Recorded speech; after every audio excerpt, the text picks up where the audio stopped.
Good evening and salutations, my GH fans. Let's start off with Spencer, Trina, and Portia. Now, I've made this no secret that as much as I do not like Spencer, and I really do not like him, I don't like the way that Portia snit there coming at Spencer. Snit there talking about his family is messy and everything like that. And I'm like, boo, you are like the definition of messy. You actually sat there and you thanked Jordan for cleaning up your mess when it came towards Taggart, but you have the audacity to sit there and start talking about Spencer and his messy family. And I'm like, boo, are you kidding me? You almost ruined your marriage because of your own messiness. So, so you got that going on, right? And there's a point where, she's sitting there whining, complaining that Spencer's there. Oh my God, blah, blah, blah, blah, blah. She comes up to Spencer and Trina, and she starts talking about how it's a big responsibility, him being co-parenting and things of that nature. And, you can tell that the underlying message, what she's trying to do, is to basically sit there saying that you may not have time for my daughter because you're busy sitting there taking care of your brother. It's a large responsibility. It's very hard to sit there and split your time and stuff, and it may not be worth it in the end, given all the things that you have going on. Now, of course, Trina, she spots that, and surprisingly, she doesn't really sit there and I thought she was actually going to sit there and really say something like, "Oh, I told you were trying to do," and da da da da da, and start really saying something back, but she really didn't. And in the end, Spencer got a call from Trina, something about the daycare nanny or something like that. She got sick or whatever, so he had to sit there and rush and wound up leaving the party early. So it's one of those things where it's like, I mean, granted, if it kept happening, you can kind of see where it goes. It's not like Portia was entirely wrong about that situation. And this is one of those things where it's like, and I said this in my live stream before, Spencer is too young to be sitting there being a dad. And Trina's too young to sit there and be an Insta mom. Both young, they need to go out and have fun and a good time. And today was that day of doing it. Spencer came there with a nice gift for Curtis, and even Curtis was impressed. But it's very hard to sit there and do when we have a little one at home and still being young. Now, I'm going to be honest, when Curtis was sitting there saying that Trina was his daughter, there was something that was just very weird to me, Like, he is sitting there saying that he's letting Trina, he's following her lead and everything like that. But it was like, it wasn't that long ago where you were the stepdad. And now out of nowhere, it's, oh yeah, that's my daughter right there. It was so good saying it. It was like, yeah, but it sounds so weird you saying it. It feels very fast. It's like, yes, she is your biological daughter.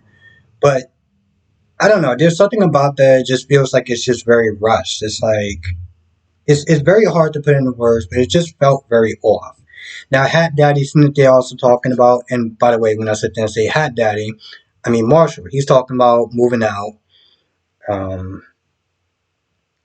don't know, maybe the actor is not going to be there as much, which is,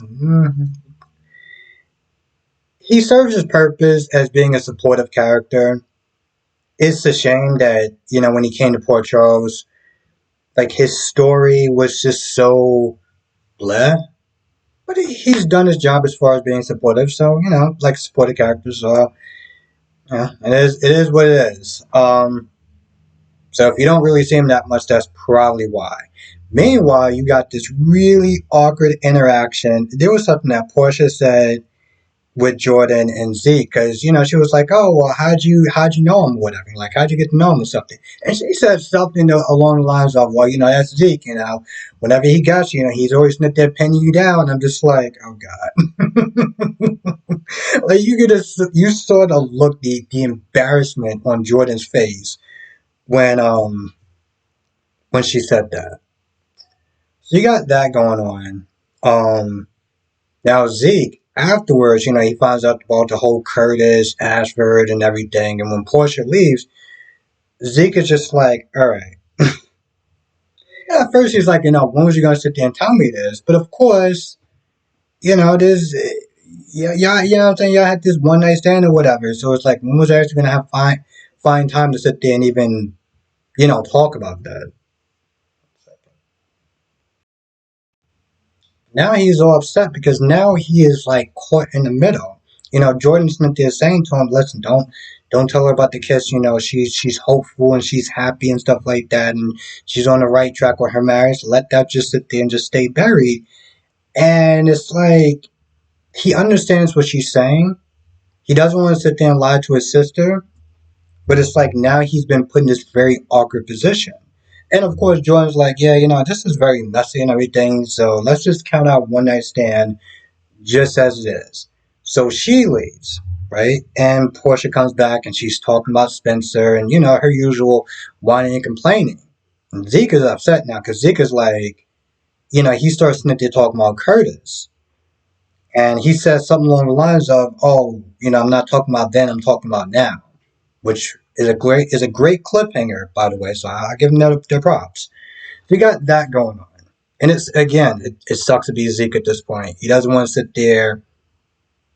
Yeah, he doesn't want to sit there and lie to her, but Jordan did sit there and give him a reason not to say anything. So you got that going on, Nina. I swear this woman is like the gift that just keeps on giving. So after Ava comes over and Sonny goes to take a call or goes to the hospital, I don't remember which one. After that whole thing happens, Nina's like, Nina tells Ava that, Ned knows about her dirty little secret. And so there's only a matter of time before he wakes up, because he's supposed to be waking up today or tomorrow, whatever. Um, but when he wakes up, he's going to sit there and spill the beans, and it's going to be a wrap. Now, Ava's like, you don't know that, you don't know that. And that's very true. There's most likely, yeah, he may wake up, he may not remember everything. He may wake up, he may be a different person. Who knows? But, Nina also talks about how the feds is leaning in on Marty to sit there and give up the truth. So between Ned and, the feds, TikTok, Nina. TikTok at this point. Now she starts talking about all the things that she could sit there and lose, which is Wiley is Amelia, there's Willow,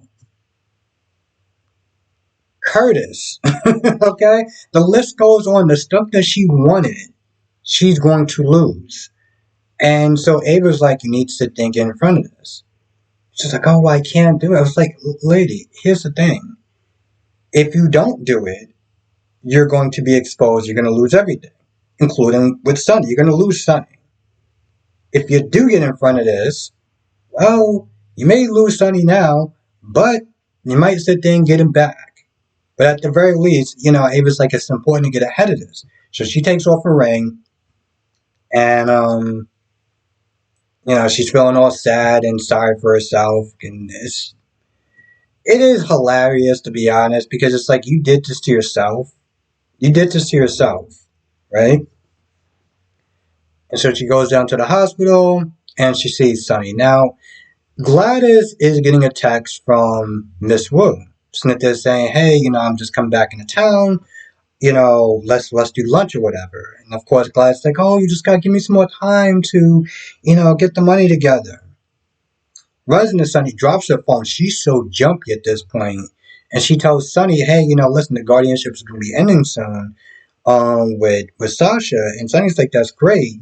And of course, she's all like, no, it's not great. She can have a relapse, this, that, and the third. You got to sit there and talk to her. And I'm just like, oh, Gladys. Gladys, Gladys, Gladys. Sonny's like, listen, she can make her own choices. She can make her own choices. Cody.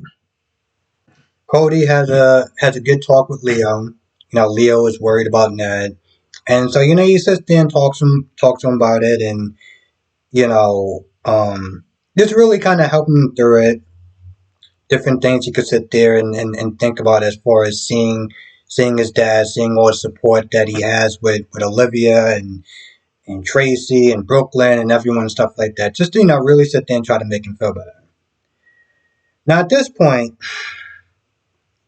that this heartwarming scene was going to come to a very abrupt end very soon.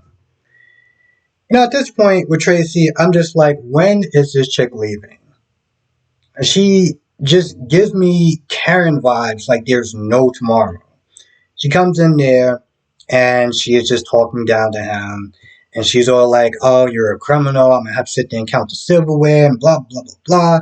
And the whole time I'm just like, I was like, when is this woman leaving? And I'm saying woman instead of just saying, well, we all know what I'm thinking that she is, right? But at this point, I'm just like, boo, you're just kind of annoying now. You can go. You can you can go. You can go back to Amsterdam or whatever hole that you crawled up from. You can go. And of course, Brooklyn comes in there to sit there and defend him. And now she's all like, "Oh, I got my eye on you," and blah blah blah blah blah. And it's like, "All right, Karen, please go somewhere else." Um, and after she leaves, Brooklyn's like, "Oh, that's Tracy for you," and Cody's like, "Listen, I never had a grandmother growing up, and that snitty seeing that chick, yeah, I'm good. I'm good on the whole not having a grandmother thing because she is just, you know." But to be fair, not every grandmother's like that. It's just somebody who grew up rich and spoiled and entitled and all that good stuff. So you got that going on. You got Drew and Carly, and Drew is there talking about how he wants to throw himself on the sword. He wants to make sure Carly isn't in jail, and he wants to sit there and take her place. Now, I've talked over and over and over again just how acidine that is, right? And even Carly is like, I understand that you want me to be there for my family, my kids, but you have a child too. You know what this idiot's excuse is for leaving his child behind? Oh, it's fine. She's in good hands. She got Dante and she got Sam and Dante. And Dante is a really good man. But if Donna, if you go to jail, Donna's gonna have to sit there and be with Sonny. And I'm just like, dude, seriously? Like, I'm sorry, but that's still just that's their that's their ass dying reason for why he wants to sit there and jump in the sword. Because if Carly goes to jail, Sonny, her father, is going to have to sit there and take care of Donna, and that's just bad news. Now, I'm not even going to sit there and go back and forth over the whole who's a better father figure between Sonny and Dante. Because if we really sat there and thought about it, the answer obviously is Dante. But that's not even the point. That's not even what matters at this point. What matters is that Drew, Scout, Emily. I'm not calling her Scout. This sounds like a stupid name. Emily. Screw it. Just for the sake of the story, Scout has missed out on years of being away from her father. And now she's got to sit there and miss out on more years. Why? Because he's in love with Carly. And apparently, his love for Carly, this is just my take on it, his love for Carly means more to him than his love for his damn daughter. Let's just all sit there and wrap our brains around just how messed up that is. I feel like that's about it. I can't really think of anything else that wound up happening. So, it was a good episode. So, get a chance, definitely watch it. Um, that being said, I'm going to go.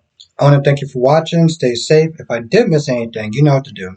Come to our live stream tonight, 8 p.m. Eastern, 5 p.m. Pacific. We're going to be going over all of them, GH, YNR, Days, and BMB. So, till then, thank you for watching, and I'll see you in the next video.